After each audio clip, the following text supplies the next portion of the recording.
Halo semua, jumpa lagi dengan saya. Kali ini saya akan melanjutkan alur cerita Perfect World.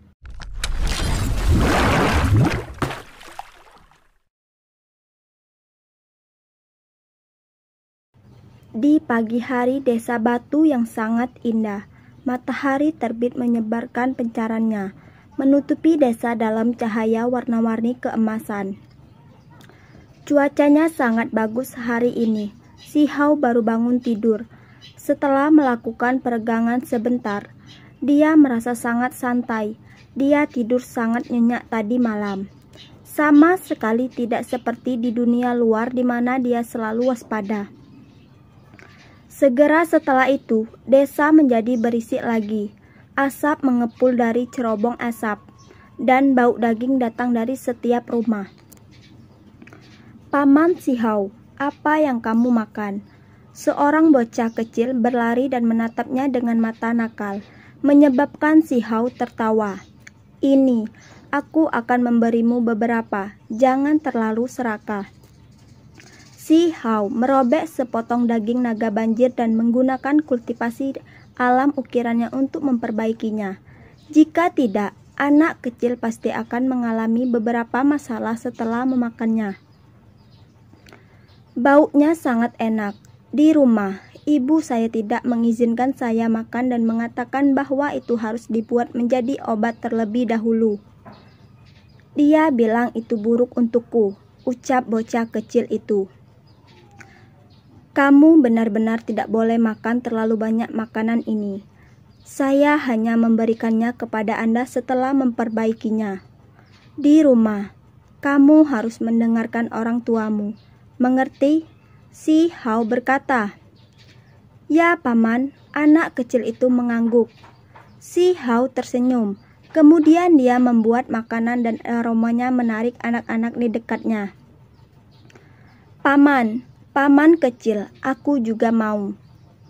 Pagi ini sangat meriah. Seolah-olah Si Hao telah menarik perhatian setiap anak di desa.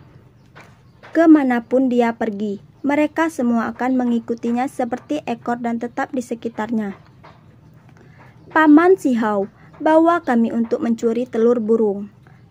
Ketika salah satu anak mengikuti kejadian melakukan sejak saat itu, Si Hao tidak bisa menahan diri untuk tidak menggosok hidungnya. Anak nakal, apa yang kamu mengerti? Jangan bicara omong kosong. Masa bodoh, kelompok anak-anak tampaknya tidak yakin. Kita semua tahu bahwa Paman Hao adalah yang paling nakal dan nakal. Paman, ayo kita jarah sarang burung. Si Hao melambaikan tangannya dan membuat keputusan. Baiklah, hari ini Paman akan membawamu keluar untuk menjarah sarang burung dan menangkap binatang buas muda. Luar biasa, ketika akan pergi ke pegunungan, sekelompok anak berteriak kegirangan. Matahari bersinar terang dan ini hari yang baik untuk pergi keluar.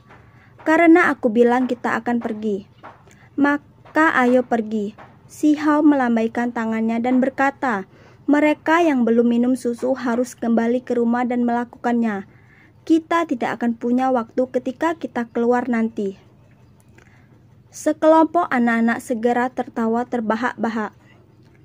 Namun, ada 3 atau 4 anak kecil yang menyeka ingus mereka dan berlari pulang sambil berteriak, Bu, saya lapar, saya butuh susu. Hahaha, semua orang mulai tertawa tanpa henti. Bahkan orang-orang yang lebih tua di desa itu tersenyum. Individu parubaya juga tidak bisa menahan diri. Hao kecil. Pertempuran besar sedang terjadi di alam dewa kekosongan 3 hari dari sekarang. Benar-benar tidak ada waktu bagimu untuk bermain-main dengan mereka, kata Nazuang. Kakak kecil, kamu harus menggunakan setiap detik yang kamu bisa untuk berkultivasi dalam isolasi. Anda harus sungguh-sungguh mempersiapkan pertempuran. Anda tidak bisa membuang waktu. King Peng agak khawatir. Jangan khawatir, menghadapinya dalam keadaan paling santai dan alam adalah cara terbaik. Tidak ada yang perlu dikhawatirkan. Si Hao menggerakkan tangannya, tampaknya tidak khawatir. Ketika anak-anak kecil itu berlari sambil menyeka susu dari mulut mereka, si Hao mengangkat tangannya dan berkata, "Ayo pergi." Semua anak di desa berlari dan mengikuti di belakangnya. "Paman Hao, ayo pergi ke belakang desa kita." Burung pipit 5 warna membangun sarangannya di sana. Burung itu sangat licik. Anda tidak pernah menangkapnya sebelumnya, dan tidak satupun dari kami yang berhasil. Sekelompok anak berteriak dengan berisik. Si Hao mengangguk setuju. "Ini adalah tempatnya." Seorang anak nakal menunjuk ke arah pohon kuno di dalam dedaunan yang subur. Ada sarang burung seukuran kepala. "Aneh sekali, kenapa kita tidak bisa melihatnya hari ini? Kami melihatnya berlari kemana-mana sambil melecehkan kami baru kemarin." Mungkinkah itu tahu Paman Hao kembali untuk membalas dendam? Anak-anak semua marah dan tidak puas. "Mari kita lupakan itu untuk saat ini. Ayo pergi ke gunung." Si Hao membuat gerakan melambai besar. Anak-anak kecil itu seperti bandit ketika mereka berlari ke seluruh pegunungan dengan penuh semangat. Untungnya ada si Hao yang menjaga mereka. Atau siapa yang tahu kemana mereka akan lari. Sarang burung yang sangat besar. Ini adalah sarang burung gunung. Cepat dan naik. Ayo cepat curi telur burung itu. Anak-anak sangat bersemangat saat mereka bergegas mendaki gunung. Begitu besar, tidak mudah untuk membawanya pergi. Dahi si Hao langsung berkerut. Sekelompok anak nakal ini benar-benar liar. Mereka berani menangkap apa saja. Mereka terus berjalan dan memasuki ke dalam pegunungan. Bau darah yang kuat menyerang lubang hidung mereka. Ada 2 binatang buas besar yang mati dengan menyedihkan.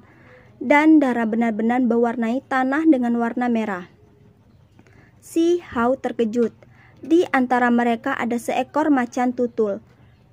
Mari kita lihat mengapa keduanya bertarung dengan sangat kejam. Mereka mulai mencari-cari, dan segera setelah itu, si Hao menyadari sesuatu. Anak-anak juga memiliki mata yang tajam dan memperhatikan sarang anjing pemburu petir. Anak-anak anjing pemburu petir. Totalnya ada 4. Anak-anak bersorak, "Mari kita bawa mereka semua kembali. Jika kita bisa membesarkan mereka, mereka pasti bisa melindungi desa kita." Kali ini, semua anak mulai tersenyum lebar kegirangan. "Ayo pergi," anak-anak berteriak. Pada saat matahari akan terbenam, mereka semua memenuhi panen yang besar.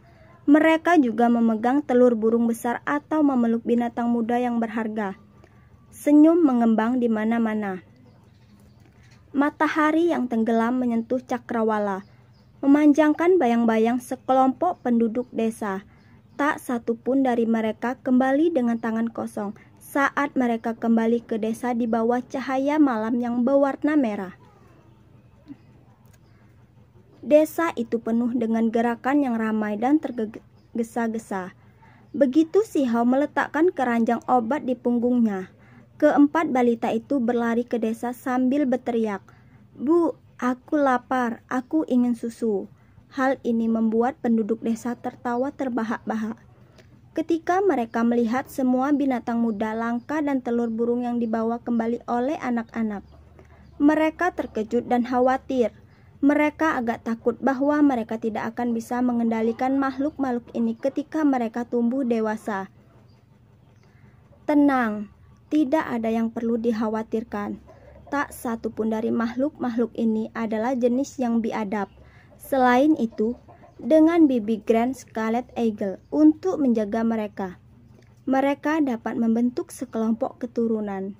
Si Hao tidak terlalu peduli bagaimanapun mereka masih memiliki Dewa Willow untuk menjaga desa pada akhirnya.